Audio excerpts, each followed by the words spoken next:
Olá,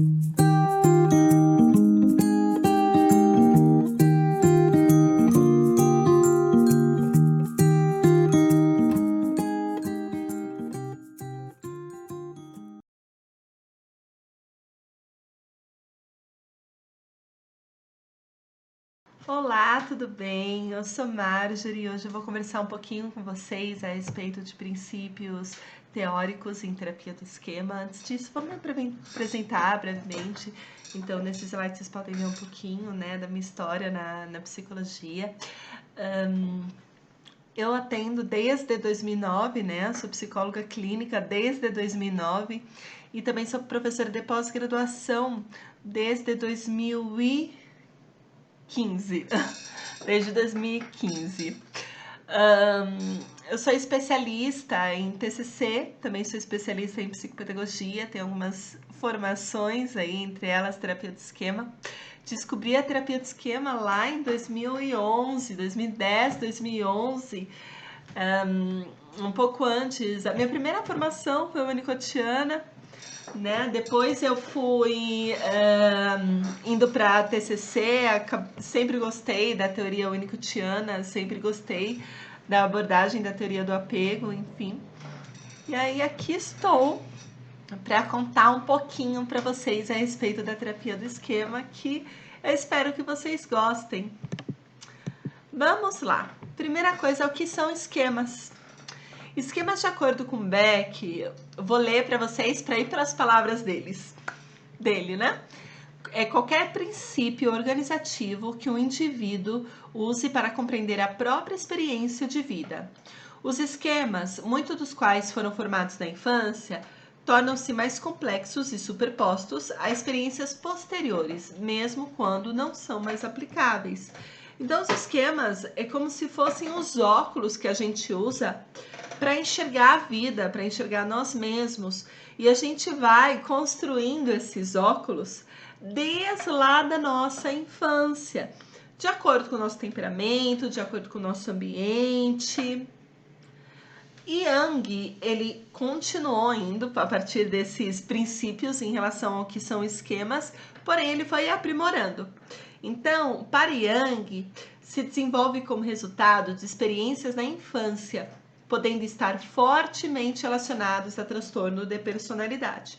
O que são nocivos foram chamados de esquemas adaptativos remotos, ou que vocês vão ver mais na literatura, que são esquemas iniciais desadaptativos. Esses se desenvolvem quando as necessidades emocionais básicas, que eu vou falar mais pra frente, para o ser humano não são atendidas de forma satisfatória na infância.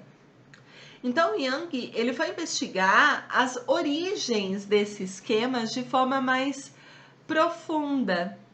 E o que ele percebeu? Que quanto mais rígido esse esquema, né, quanto mais ativado esse esquema, mais patológico, mais disfuncional e mais no direcionamento do transtorno de personalidade. Então, vou começar do começo. O poder da genética. Então, antes da gente falar em esquemas, vamos falar um pouquinho a respeito de personalidade. Hoje em dia nós temos duas abordagens que são as mais aceitas dentro da comunidade científica, que é o Big Five e Cloninger. Como eu sou fruto do IPQ, né, do Instituto de Psiquiatria da USP, aqui de São Paulo, a abordagem que a gente mais usa lá, por ter uma complexidade maior nas facetas, nas subfacetas, na avaliação de personalidade, é a de Cloninger. Cloninger vai dividir a personalidade em temperamento e caráter. O temperamento, ele é genético, nasce com, e ele é hereditário, né? Por isso que quando a gente olha dois bebês, né, ou uma família que tem dois filhos, fala, nossa, mas eles são tão diferentes entre si, mesmo dentro do mesmo ambiente, é porque eles têm temperamentos diferentes, eles nasceram com temperamentos diferentes. E o caráter? O caráter, ele é como que esse temperamento interage com esse ambiente. Então, é como se o caráter fosse um piloto e o temperamento fosse um carro. Então, esse piloto, ele conduz esse carro. Esse caráter, ele vai conduzindo esse temperamento. Então, o temperamento ele não é nem bom e nem ruim. Na verdade, o que é mais importante é como se conduz esse temperamento. É claro que o temperamento, ele vai dar predisposições a transtorno. Mas não é garantido que uma pessoa vai ter um transtorno por ter temperamento X ou Y. Vai ter que ter interação com o ambiente, vai ter que ter essa misturinha, essa fórmula. O que são temperamento, então? O que é um temperamento? São traços herdados de comportamento que se manifestam cedo na vida do sujeito, né? Logo que nasce. As respostas automáticas podem ser modeladas de acordo com o ambiente. E a personalidade são fatores de temperamento e caráter que vão influenciar um outro. Então, eles estão sempre interagindo entre si. Didaticamente a gente separa, mas quando chega um paciente na nossa frente, principalmente adulto, fica muito difícil a gente separar o que é temperamento de caráter só de olhar para ele, né? Geralmente a gente começa a destrinchar isso pela observação clínica e também por escalas, por testes, enfim, que estão dentro do nosso repertório como psicólogo. Um pouquinho de Cloninger. Cloninger dividiu o temperamento em 4 facetas: a esquiva ao dano, a busca por novidade, a persistência e também a dependência por gratificação. Cada uma dessas facetas, elas vão funcionar de forma individualizada, digamos assim. Uma não é oposta à outra, tá? Então, a gente vai ter a esquiva ao dano. A esquiva ao dano, ela é o nosso fator ansioso. Então, é o nosso freio para a vida. É o quanto a gente se esquiva de qualquer sinal de risco. Já a busca por novidade é o nosso aspecto impulsivo.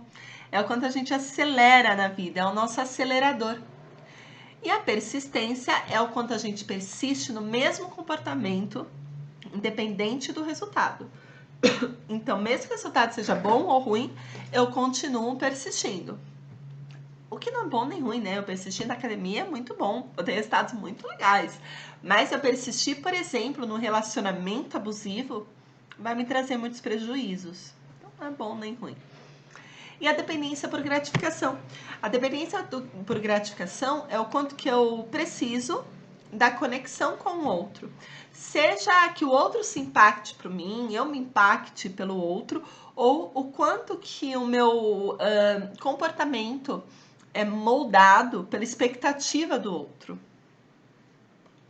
E, como falei, cada faceta de temperamento ela vai ser individual, ela vai ser individualizada. Então, eu posso ter uma esquiva ao dano alto, uma dependência e uma busca por novidade alta também. Então, eu tenho um freio super potente, eu freio com tudo, e eu tenho um acelerador super potente, eu acelero com tudo. Crescendo e desenvolvendo, né? De acordo com Jung, nós temos direito às necessidades emocionais básicas. Então, os bons pais, eles vão oferecer essas necessidades emocionais básicas, que é o apego seguro e a conexão. Então, o apego seguro e a conexão é quando a criança sente que o ambiente que ela está é seguro, digno de confiança, estável, afetuoso, previsível. E não basta ser só dentro da família, né? Essa família ela tem que introduzir esta criança para a comunidade. Então ela precisa se sentir também de alguma forma segura, conectada, amparada, pertencente à comunidade. Temos também a autonomia, né? A autonomia ela não pode ser dada precocemente. A autonomia ela respeita a capacidade, né, dentro do desenvolvimento e a idade do sujeito, da criança.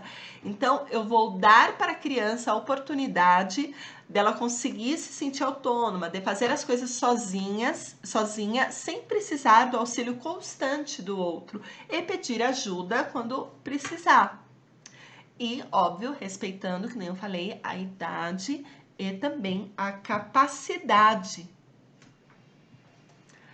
Limites realistas e orientação é justamente o não com o sim, ou seja, é o não para a proteção da criança, claro, né? Mas mostrar o caminho, mostrar a alternativa do sim.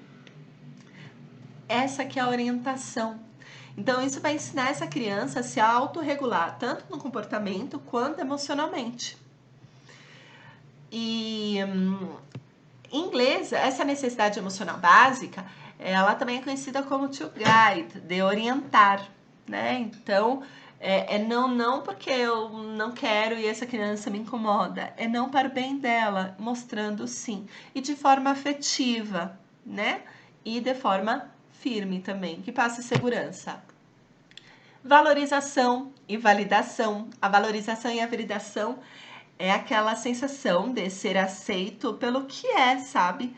De ser validado sempre, independente do comportamento. Ser validado em suas emoções, de ser reconhecido, mesmo quando se falha. E também o prazer, o divertimento e a espontaneidade. Todos nós temos direito a sentir prazer, a se divertir, a ser espontâneos. Então, oferecer um espaço para brincadeiras, para espontaneidade, para divertimento, para sentir prazer, né? A vida também faz parte a gente sentir prazer.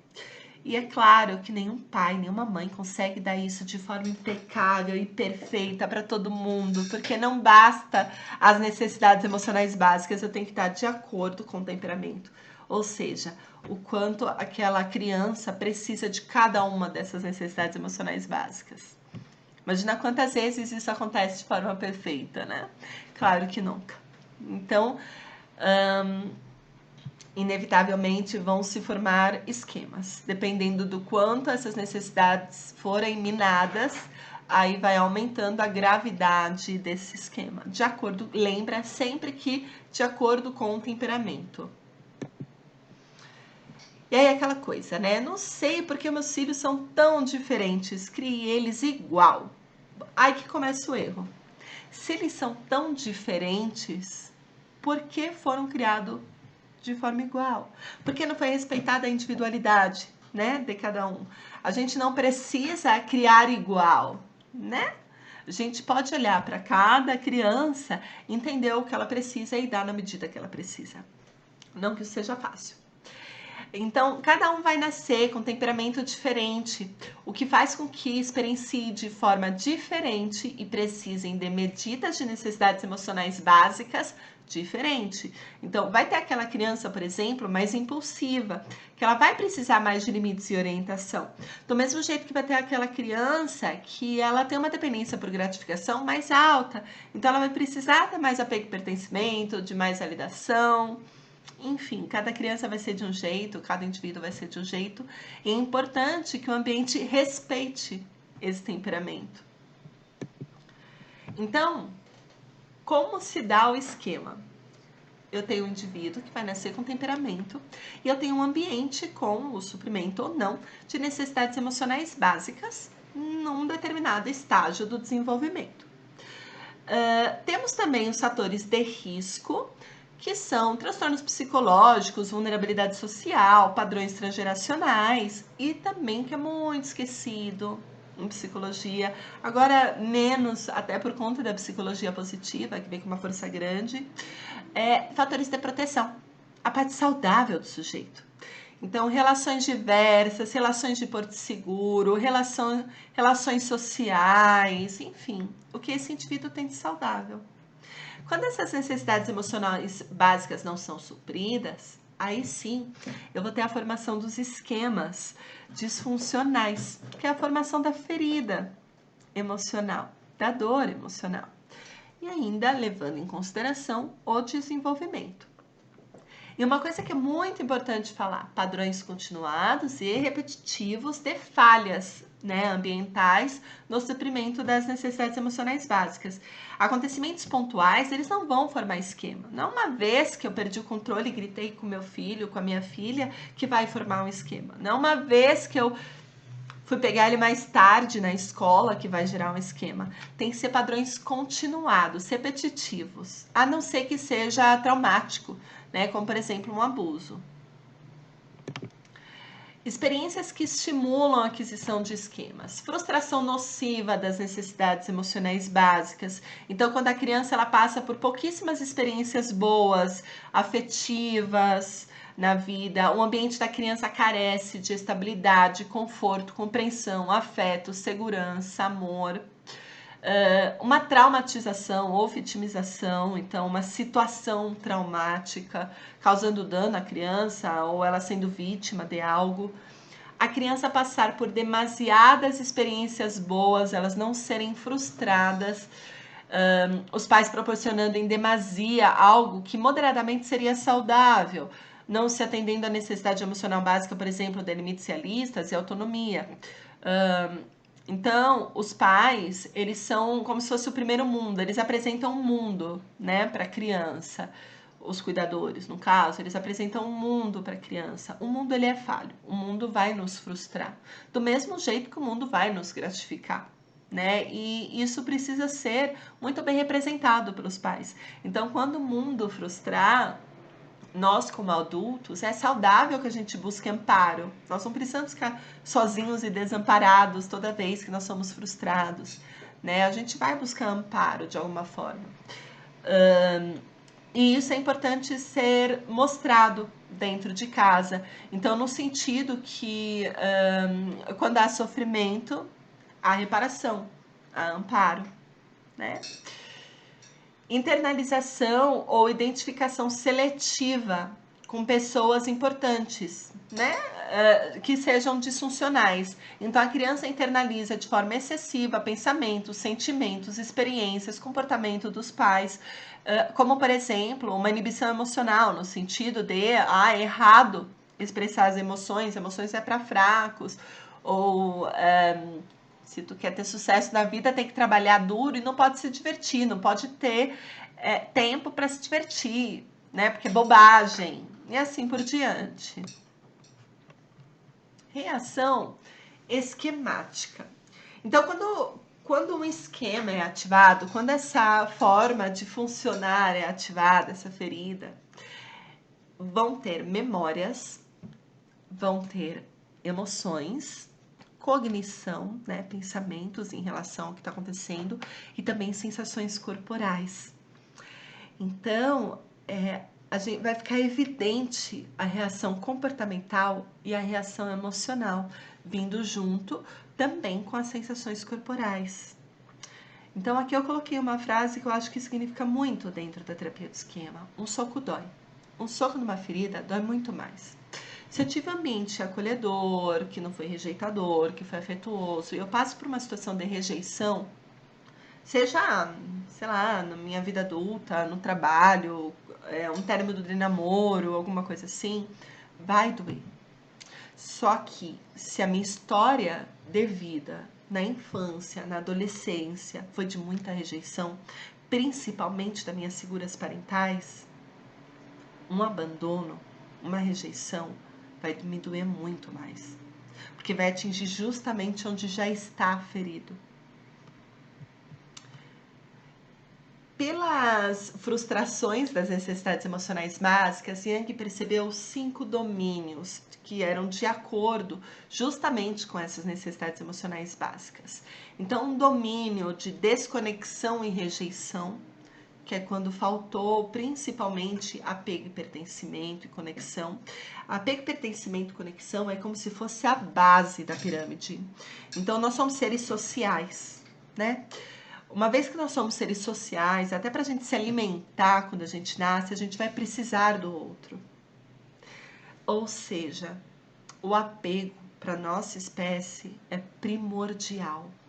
Geralmente, essa necessidade emocional básica, esse domínio, é onde tem os transtornos mais graves de personalidade.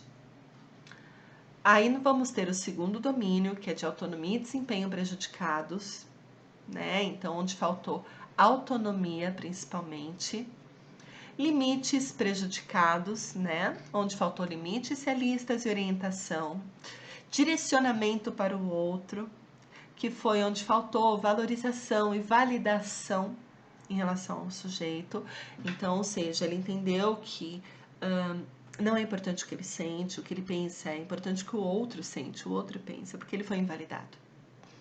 E supervigilância e inibição, que é quando faltou prazer, divertimento, espontaneidade.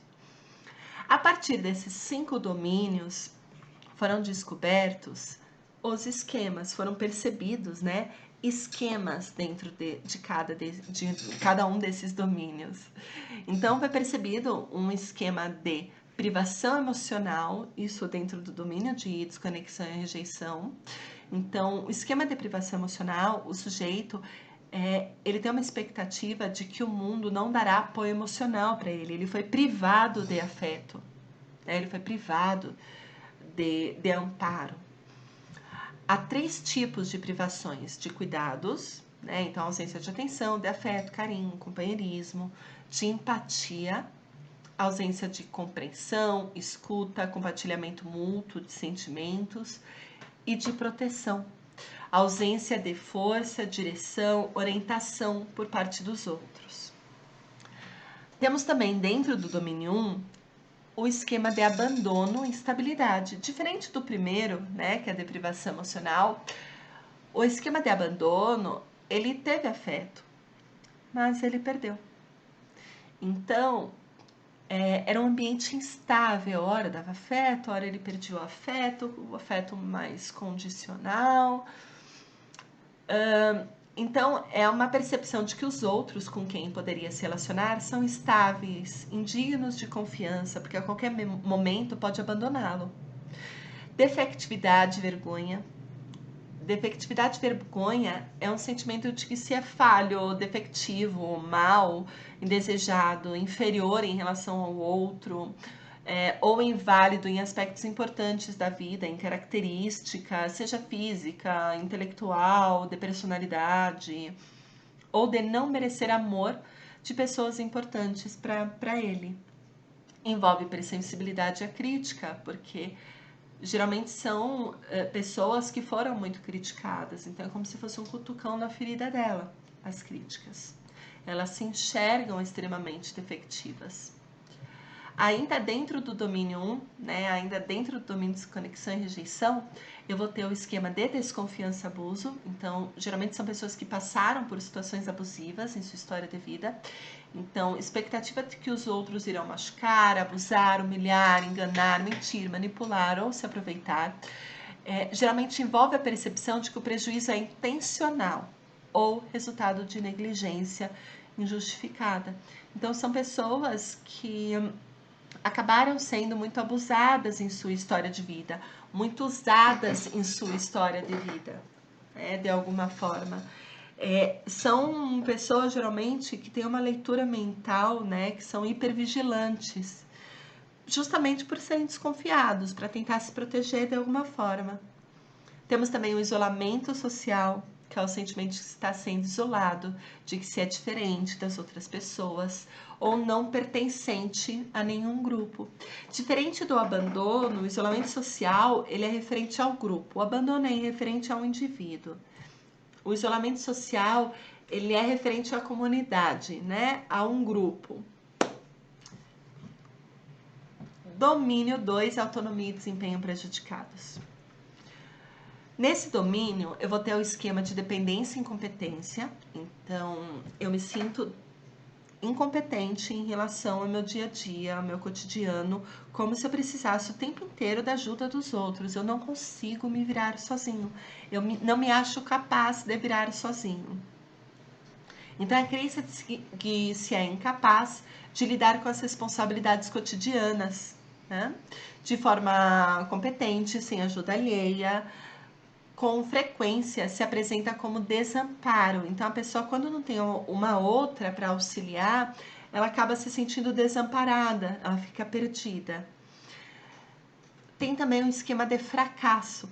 O esquema de fracasso tem uma crença de que se fracassou, vai fracassar, independente do que for feito, de forma inevitável, ou de que é inadequada em relação aos colegas em conquistas. Então, eu me sinto incapaz de realizações, de conquistas. Eu me sinto fracassada, eu sinto que eu vou fracassar sempre. emaranhamento, vocês vão encontrar na literatura também, no lugar do emaranhamento, self subdesenvolvido.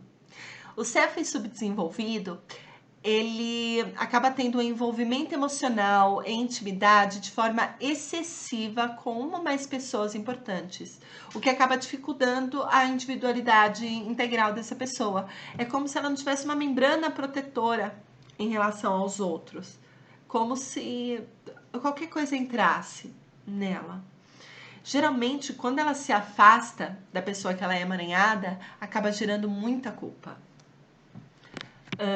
Pode envolver o sentimento de ser sufocado ou fundido com o outro, pode ser vivenciado como um vazio, fracassos totais e acaba muitas vezes, em casos muito graves, questionando a própria existência.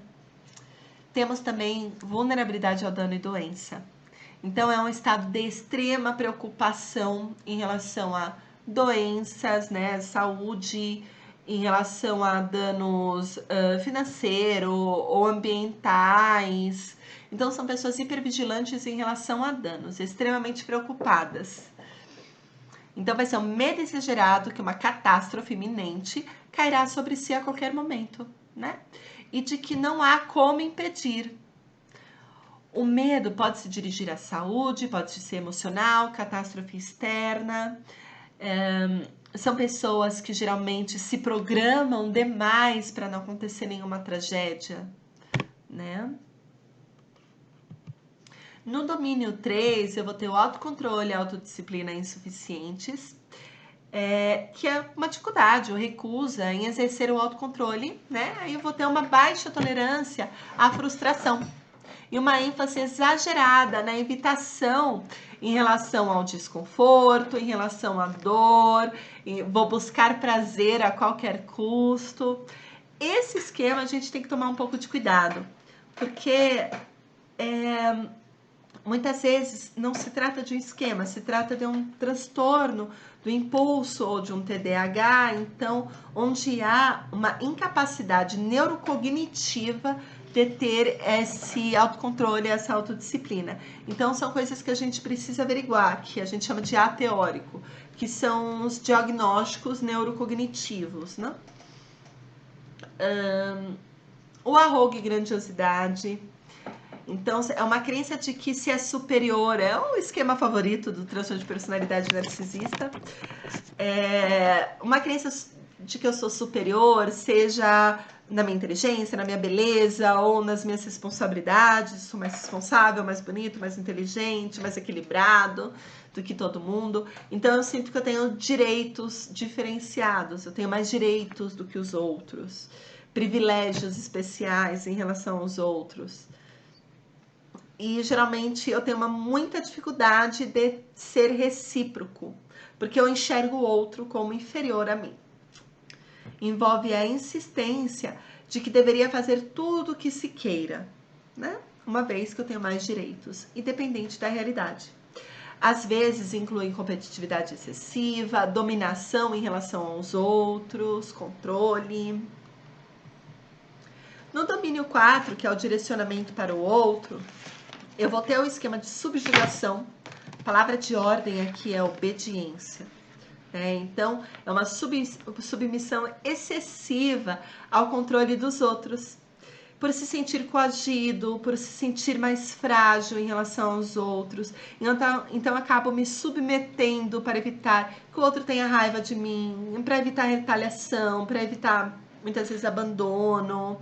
Envolve a percepção de que os próprios desejos e necessidades não são importantes, não são válidos, né? Porque eu me sinto fragilizado em relação ao outro.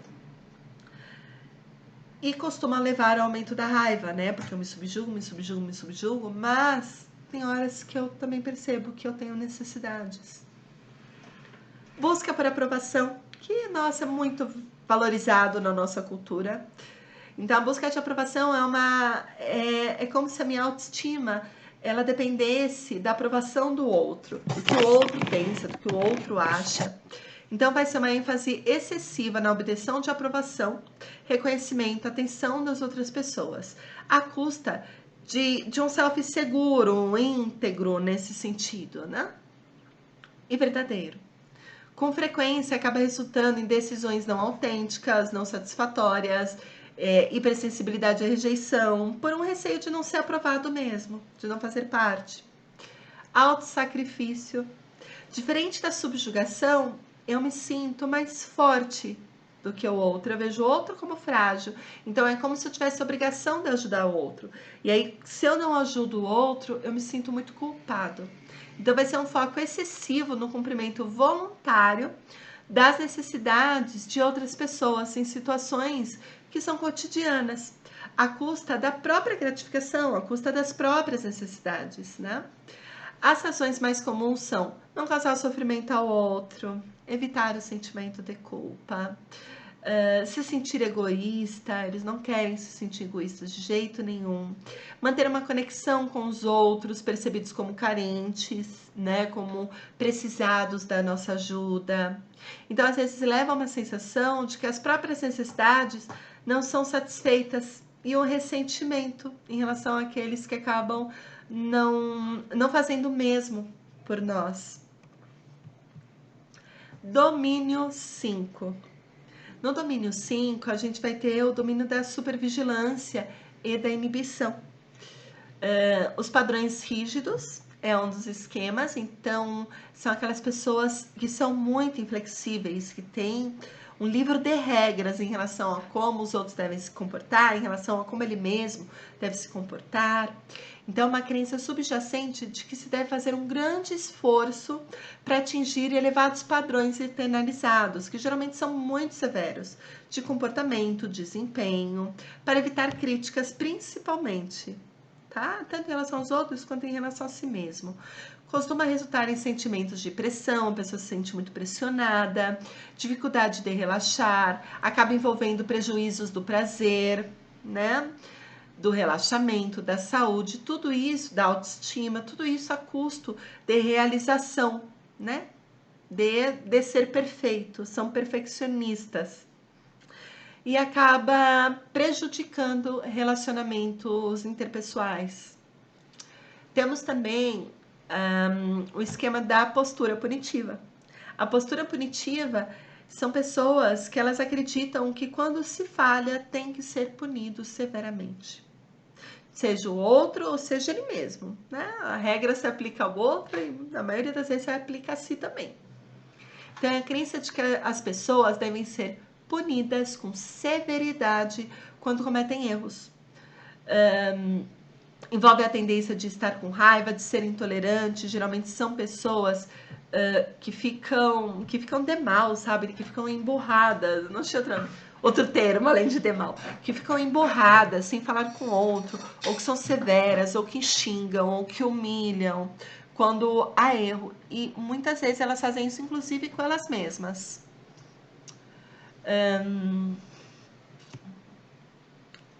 Inibição emocional, diferente da privação emocional, né, que geralmente se confundem esses dois esquemas. A privação emocional, eu não recebo afeto. Na inibição emocional, eu não expresso. Então, a inibição emocional é uma inibição excessiva da ação, dos sentimentos, da comunicação espontânea, em geral, para evitar desaprovação alheia. Então, são pessoas que geralmente foram muito invalidadas na sua expressão emocional, comportamental, enfim, na sua expressão espontânea. Se sentem muito envergonhados quando eles se expressam, ou de perda de controle dos próprios impulsos. É comum essas pessoas desconhecerem as próprias emoções, né? No sentido de a gente precisar psicoeducá-las emocionalmente desde o início, né? O que é raiva, o que é medo, o que é alegria, mostrar que existem dimensões, né? Existem por exemplo, na alegria eu posso ficar feliz ou eu posso ficar eufórico. Então, que existe tudo isso, muitas vezes elas precisam dessa psicoeducação. Temos também um esquema de negativismo e pessimismo.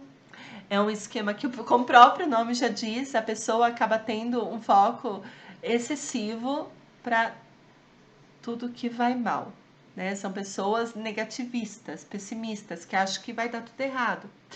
Então, é um foco generalizado que dura a vida toda nos aspectos negativos, enquanto se minimizavam ou negligenciavam os aspectos positivos e otimistas da vida. Então, eles costumam incluir uma expectativa de que algo vai dar errado, e envolve medo de cometer erros, né, que pode acabar levando ao colapso. Uma coisa importante para falar aqui, eu fui falando dos esquemas, eu tenho certeza que vocês se identificaram com alguns. Nossa, que nem quando em psicologia, quando a gente estuda o DSM, quando a gente está na graduação, né? Nossa, eu tenho todos os transtornos. Na verdade, a gente não pode esquecer que são características humanas. Então, o que vai caracterizar a patologia é a gradação, é a intensidade desses esquemas. E além disso, outra coisa que a gente não pode esquecer é que essa foi a maneira, né, como se cada um fosse um óculos. Essa foi a maneira, ou esse foi o óculos, que na época que ele foi desenvolvido, era o melhor que eu conseguia. Então vamos supor, se por acaso eu tinha um ambiente completamente instável, enquanto era criança, enquanto era adolescente, onde eu tenho um pai muito abusivo, uma mãe muito instável, na escola eu sofro bullying. Se eu olhar com óculos de negativismo e pessimismo, é como se eu me preparasse para o que de mal pode acontecer, sabe?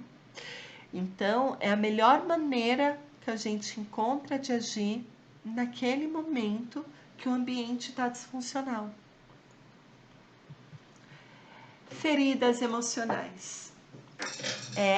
Geralmente eu uso essas analogias de escorpião, de cobra, enfim, de machucados físicos, porque eu acho mais prático, mais fácil da gente entender. Vamos pensar assim. Vamos supor que a gente vive com um escorpião. Aí o escorpião pica a gente. Aí a gente entende que escorpião é perigoso, porque ele me picou e ele formou uma ferida.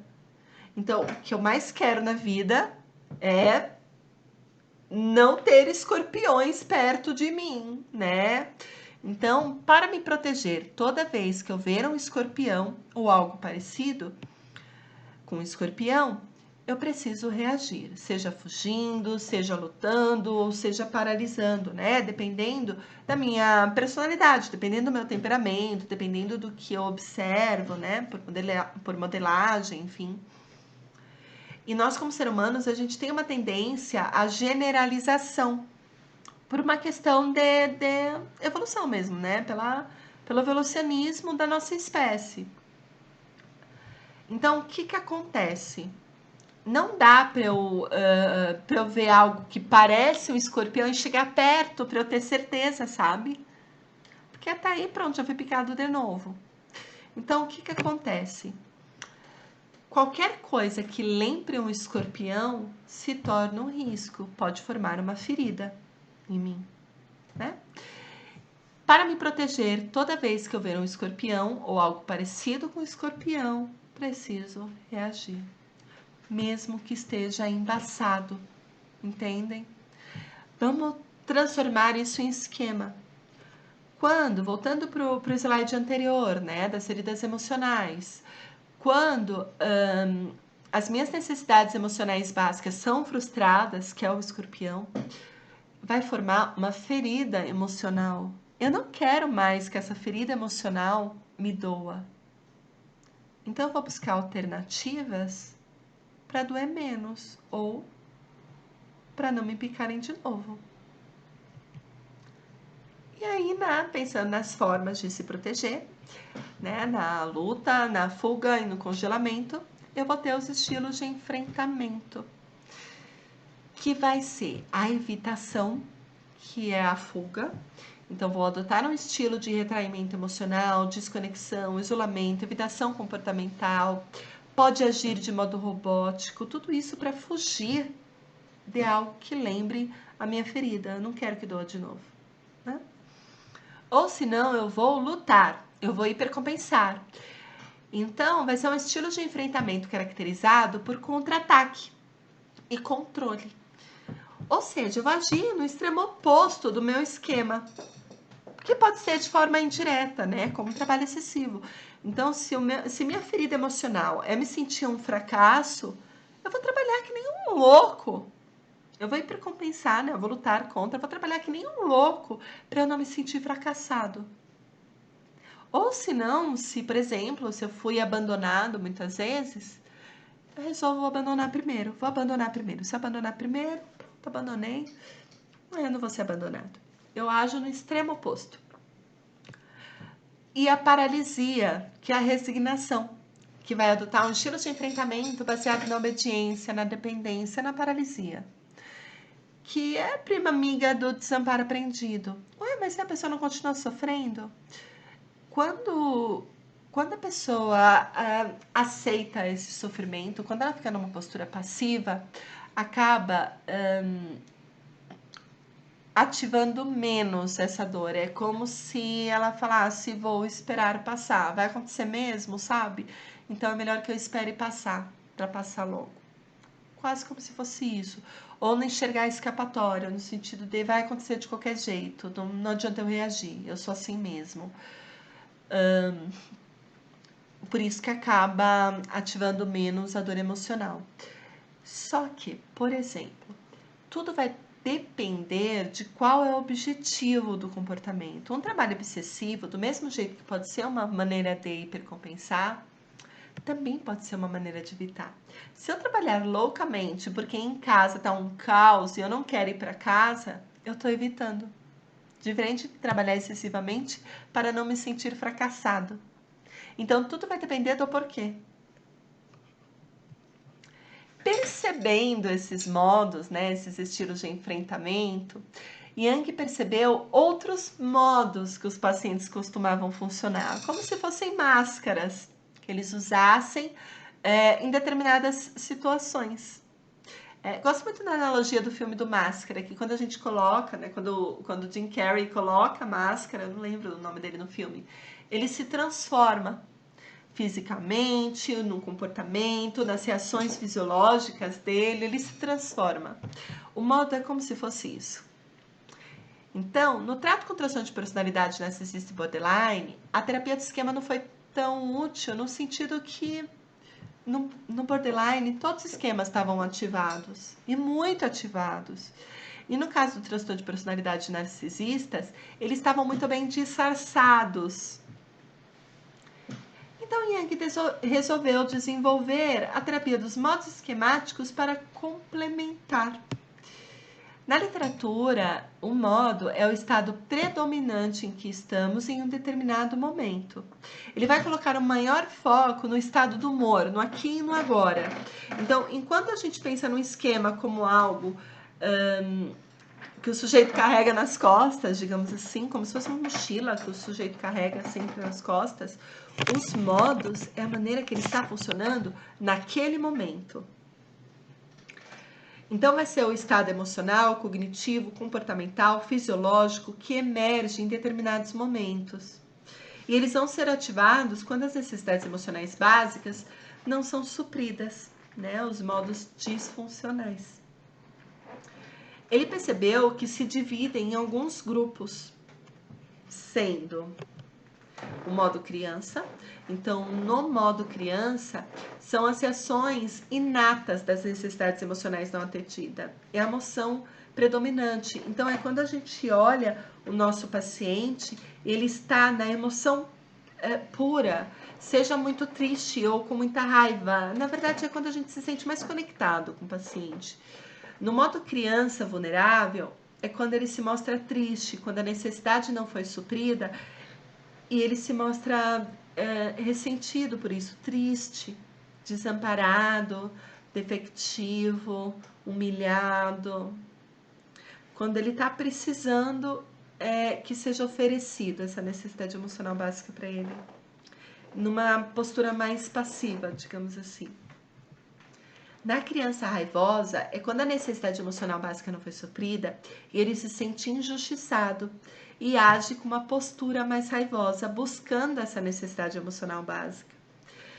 No modo criança sem limites, é quando ele está sem limites, né? Seja pela impulsividade ou seja pela indisciplina, buscando a qualquer custo a necessidade emocional básica, seja pertencimento, seja autonomia, seja valorização, enfim, qualquer uma. Quando ele busca, atropelando tudo que está na frente em prol da necessidade emocional básica.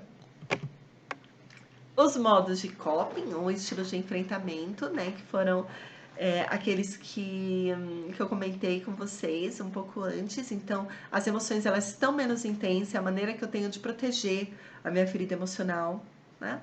E a função é não sentir o medo, a dor, a desesperança das necessidades emocionais básicas não atendidas. Então, é o meu escudo em relação a ninguém me ferir mais, né? Então, uma vez que eu fui ferida emocionalmente, eu não vou sair por aí com a minha ferida exposta. Eu preciso protegê-la. E eu protejo pelos estilos de enfrentamento.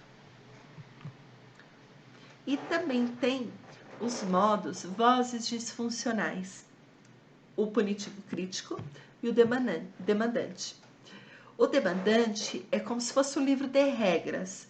É os nossos tem o que em relação a nós mesmos. Então a gente se cobra de maneira excessiva para fazer tudo correto e perfeito, melhor do que os outros. Geralmente causa ansiedade, cansaço, culpa. Então eu tenho que fazer tudo perfeito. Eu tenho que, sei lá, eu não posso falhar como professora aqui. Eu não posso cometer erros. Então é os tem os quês. É o livro de regra, que geralmente é bem ditador. O punitivo crítico, ele vai punir por expressar necessidades, sentimentos ou cometer erros. Então são aquelas vozinhas dentro da nossa cabeça, né, nosso diálogo interno, que vai nos culpar, que vai nos punir por ter cometido erro. Nossa, como sou burro. Nossa, eu não aprendo mesmo, sabe? Então, geralmente causa ódio de si mesmo, autocrítica, comportamentos para suicidas, muitas vezes acontece. Então, eu vou me punir por ser tão mal, por ser tão pecador, enfim, eu vou me punir porque eu não presto de alguma forma. Na literatura, vocês vão achar também como pais disfuncionais. Porque o Jung entendeu que essas vozes internalizadas, elas vêm dos pais. Só que, conforme foi passando, né, a ciência foi se desenvolvendo, o que se percebeu na clínica é que essas vozes vinham de figuras importantes, não só dos pais. E além disso, muitas vezes na terapia, principalmente com criança e adolescente, é muito complicado a gente atacar os pais, porque eles dependem dos pais, ou às vezes porque acaba gerando muita culpa, enfim. Então a gente fala muito das vozes internalizadas disfuncionais. E também temos modos saudáveis. Vamos ter o adulto saudável, que ele vai em busca das necessidades emocionais de forma funcional, que ele oferece necessidades emocionais básicas, ele é capaz de sentir todas as emoções, é como se ele fosse o líder dos outros modos. A criança esperta, no caso de crianças, no atendimento de criança, e a criança feliz, que é no atendimento de crianças e adultos, que é aquela parte de nós que se sente satisfeita quando nossas necessidades emocionais básicas foram supridas. Então, quando a gente se sente orgulhoso, quando a gente é elogiado, quando a gente sente o afeto de um amigo, dos nossos parentes, enfim.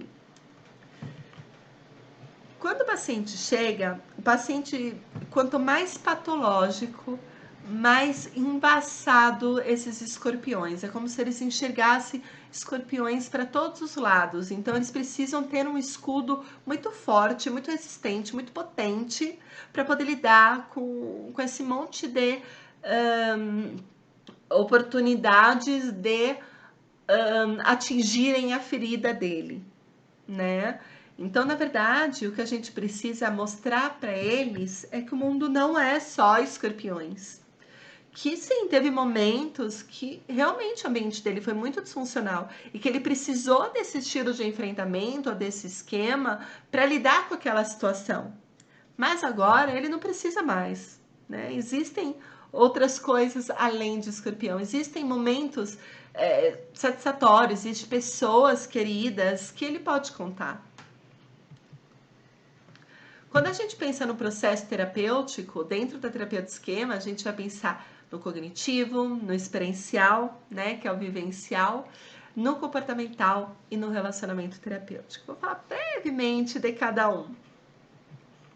Técnicas cognitivas são as técnicas que a gente conhece da TCC mesmo, de testar a validade do esquema, avaliar vantagens e desvantagens do esquema, dos estilos de enfrentamento, como que traz prejuízo, como se dá o viés confirmatório, o diálogo entre o modo saudável, entre a parte saudável do sujeito e a parte disfuncional, cartões e lembretes. Então aqui é bem no estilo da TCC, porém com a linguagem da terapia do esquema. Técnicas vivenciais, esse é o brilho da terapia do esquema, que foi pego emprestado principalmente da Gestalt, né? Que é a possibilidade que o paciente tem de vivenciar o esquema na esfera afetiva. O que acontecia em TCC muitas vezes? Que provavelmente vocês já devem ter passado por isso. O paciente virar e falar assim, olha, tá bom, eu entendi, faz sentido, mas eu não consigo me sentir assim. Aí o que acontece? É como se tivesse atingido apenas o pré-frontal dele, né? A parte racional, mas não chegou no sistema amidaliano dele ou no sistema límbico dele. Não atingiu ele emocionalmente. Para atingir emocionalmente, a gente precisa vivenciar, né? E para isso, a gente vai relacionar os esquemas do paciente com a história de vida dele, então vai lembrar situações passadas que eles se sentiram da mesma forma que eles estão se sentindo hoje. A gente vai se utilizar de imagens mentais, então nós vamos captar as principais emoções nas imagens e relacionar com o esquema. A gente vai voltar para uma situação que foi difícil para ele no passado, principalmente na infância, para identificar quais foram as emoções, quais foram as sensações, para ressignificar isso na imagem mental. É muito bacana, porque dá a possibilidade do terapeuta entrar nessa imagem mental, de confortar o paciente quando ele está se sentindo criança, quando ele está naquele momento. Diálogo nas imagens mentais, trabalho de modos, então a cadeira transformacional, né? Não vem só em psicologia do esquema, várias abordagens estão usando também, é incrível com esse trabalho, no sentido de o paciente trocar de cadeira, é como se fosse a técnica da cadeira vazia. Então, o paciente ele vai trocar de cadeira de acordo com o modo. Então, numa cadeira vai sentar, por exemplo, o estilo de enfrentamento dele. Na outra cadeira, ele vai mudar, né? Ele se muda de cadeira, se senta na outra, quando ele falar, usando as expressões, o tom de voz, enfim, as ideias de um adulto saudável, né? Ou um adulto saudável confortar a parte vulnerável dele. Enfim, é bem interessante, acho que vale a pena vocês pesquisarem, porque é muito rico. O paciente tem direito de ter as necessidades emocionais básicas e muitas vezes quando eles chegam pra gente, eles não têm essa noção, né? Eles falam que não preciso, eu acostumei assim. E não, ninguém se acostuma a não ter necessidades emocionais supridas, né? Nós somos seres pró-sociais, nós precisamos de conexão, né? Nós precisamos do outro, nós precisamos sentir seguros, conectados, orientados, valorizados, enfim, ter prazer, ter diversão, nós precisamos disso. E isso é humano, isso é normal. Então, nas técnicas vivenciais, a gente vai trabalhar as memórias traumáticas. Tem a técnica de carta aos pais também, que é bem bacana, que eles vão escrever uma carta aos pais, não para entregar, é mais para expressar mesmo, para vivenciar, para poder expressar tudo que tem vontade, tudo que pensa, tanto no processo investigativo como no processo de tratamento. Trabalho corporal, meditação. Então, é bem interessante, é o que dá o brilho em relação à terapia do esquema. Técnicas comportamentais também, que vêm da TCC, são buscadas na TCC, que é a mudança gradativa do comportamento, a motivação para a mudança, vantagens e desvantagens de manter o comportamento, roleplay é muito legal, porque geralmente acaba esbarrando também numa técnica vivencial, porque eles estão vivenciando tarefa de casa comportamental, de repente uma desensibilização, enfim, diálogo entre modo protetor desligado e modo saudável, no sentido deles poderem ter atitude, expressar emocionalmente o que para as pessoas, sabe? Expressar o que eles sentem para as pessoas, ao invés de fingir que nada está acontecendo.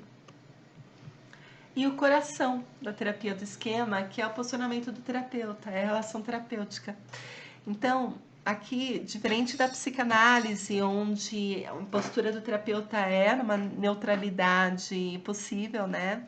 Ou do relacionamento terapêutico da TCC, que é num tom mais de parceria, às vezes um pouco professoral, enfim, vai ser aqui muito mais uma postura pessoal, inteira, sem parecer perfeito, sincero. Muitas vezes a gente precisa falar para os pacientes o que as outras pessoas não podem, não têm coragem.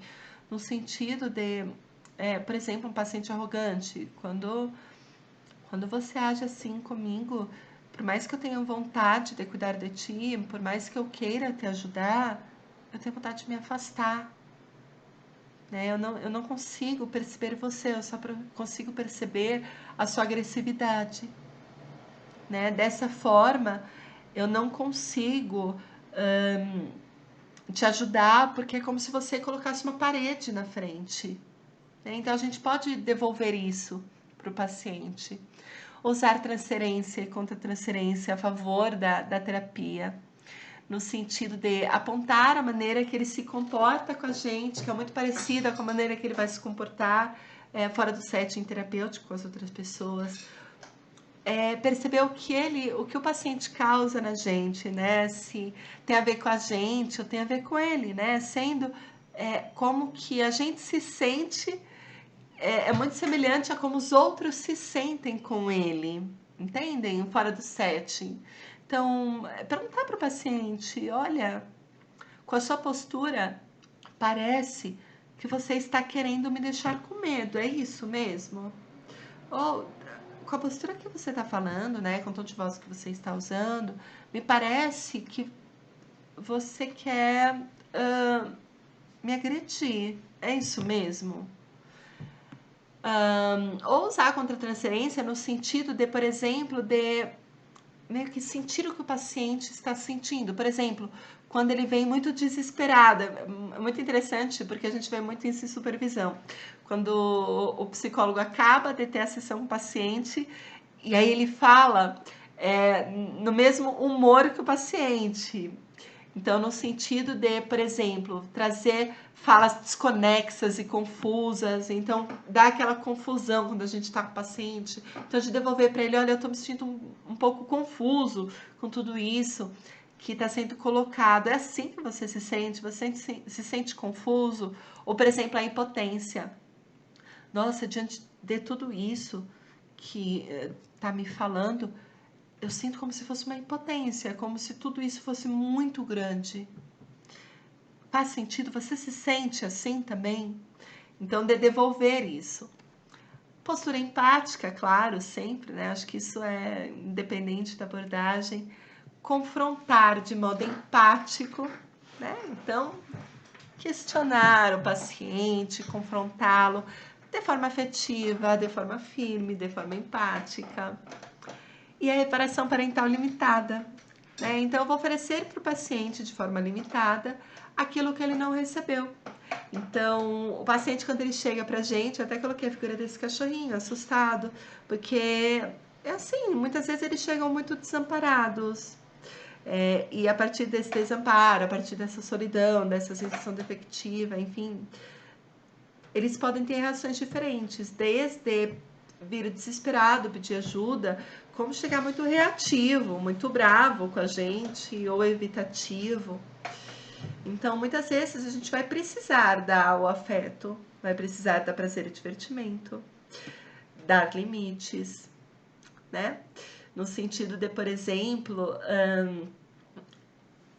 um paciente que é muito rígido, que, enfim, vive em função dos afazeres, vai ter momentos que ele vai precisar falar a respeito da novela, a respeito do futebol na sessão, e não vai ser uma sessão perdida.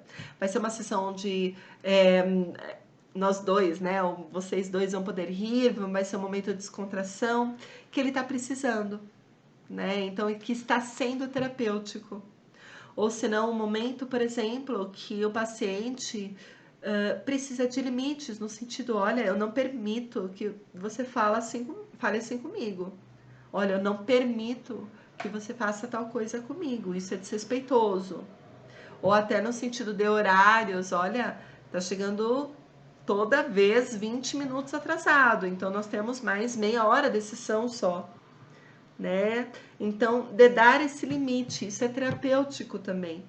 Então, o setting terapêutico é como se fosse um laboratório para o paciente experimentar, se relacionar. E nós daremos a oportunidade dele ressignificar esse relacionamento. Né? A resposta que a gente dá é muito diferente da resposta que o mundo dá para eles, porque nós temos o conhecimento que é ser terapêutico pela psicologia. Então, os objetivos da terapia do esquema, eles vão ser enfraquecer o máximo possível os esquemas iniciais desadaptativos. Nem sempre, a maioria das vezes, não dá para eliminá-los, né? Na cura se dá quando eles são minimizados, desativados, digamos assim. Então, aquela ferida, ela existe, ela vai continuar existindo. A questão é que ela vai doer menos, ela vai cicatrizar, né? Reforçando o lado sadio do indivíduo. Por meio da relação terapêutica, a gente vai reparentalizando, a gente vai colocando limite, colocando afeto, valorizando, né, sendo genuíno. Ajudar o paciente a deixar de usar o estilo de enfrentamento, né, o coping desadaptativo, e voltar a entrar em contato com seus sentimentos verdadeiros. Muitos deles estão tão reativos, né, ao ambiente, que eles acabam não se apropriando de si, não se conhecendo, não se percebendo. Então, ao invés de agir, eles reagem. Um foco muito mais no ambiente do que neles mesmos. Fugir dos modos de esquema autodestrutivos. Então, o quanto for possível, banir aquelas vozinhas que nos criticam, né? Ou que criticam o paciente, que punem o paciente, que demandam excessivamente o paciente. Vai banir tanto quanto for possível, ou minimizá-las. Dar-se conta das necessidades emocionais básicas, buscar de uma maneira adaptativa, funcional, oferecer, apresentar reciprocidade, oferecer uma nova maneira de se relacionar mais saudável a partir da relação terapêutica, né, por técnicas comportamentais, cognitivas, vivenciais, pela própria relação, enfim. E essas são as referências teóricas que eu busquei, né? Então, hoje em dia a gente tem um livro de terapia do esquema do Jung, que é um que tem varetas na frente, eu esqueci de pegar, deixei em casa, eu tô na clínica, que tem algumas varetas coloridas. Ele é o livro Bíblia, eu super indico para vocês lerem, é uma leitura super fácil, prática. E a gente tem hoje em dia vários nomes da psicologia, da terapia do esquema no Brasil, né? Muito bacana, muito importantes. E muito obrigada. Para finalizar, eu coloquei uma frase bem clichê que todo psicólogo coloca, mas eu acho importante colocar, porque eu acho que representa bastante, né, o momento que a gente está vivendo em relação à ciência da psicologia, em relação à terapia. Conheça todas as teorias, domine todas as técnicas, mas ao tocar uma alma humana, seja apenas outra alma humana. Então, no sentido de conseguir olhar para o paciente, mais do que aplicar uma técnica, é virar para ele e falar: nossa, sinto muito pelo que aconteceu. Muito obrigada por perceber, porque às vezes eles percebem, nossa, hoje tá rouca, hoje tu tá bem. Muitas vezes percebem isso da gente. Então, agradecer o cuidado, agradecer o carinho, ser afetivo, ser humano, né, acima de tudo. E, óbvio, ser humano não é ser passivo, não é isso. É dar limite quando precisa, é dar orientação quando precisa, é dar valorização quando precisa. Mas é isso, eu agradeço. Encontro com vocês na formação, né, de terapia do esquema.